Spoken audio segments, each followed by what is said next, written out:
আশেপাশে কেউ নেই, এখনই সুযোগ, একটু পড়াশোনা করে নেই।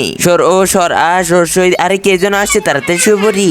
আজকে তো শুক্রবার, তাই আজকে আমরা পার্টি করবো। হ্যাঁ ঠিক বলেছিস তোরা, কিন্তু এক সেকেন্ড, এই রবিন কোথায়? আরে এখানে তো নেই। আরে পায়ের নিচে আবার কি? আরে এটা তো বই। আরে তুই পড়াশোনা করতেছিস? আরে ভাই আমি এই বইটা তো এখানে পড়ে পেয়েছিলাম। আরে তোমরা ঝগড়া করতেছো কেন? আরে ভাই দেখ, এ পড়তেছিল।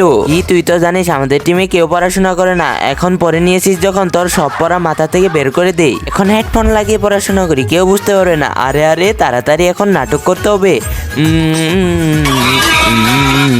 রবিন তোর হেডফোনটা দে, আমরাও দেখি তুই কি শুনতেছিস। আরে ভাই গান শুনতেছি, তাহলে আমরাও শুনি, দেখি কি শুনস। হ্যাঁ শুনেনি, দেখেছিস আমি তো গানই শুনতেছিলাম। তোমরা মানো আর না মানো, এ পড়াশোনা করতেছিল। যা কি বলিস? আরে তুই ওর পক্ষে নেস কেন? তুই তোর মধ্যেও ঘাবলা আছে। আজকে আমাদের রেজাল্ট দিছে, আমরা সবাই তো পাস করে গেছি, কিন্তু রবিন ফেল করে গেছে।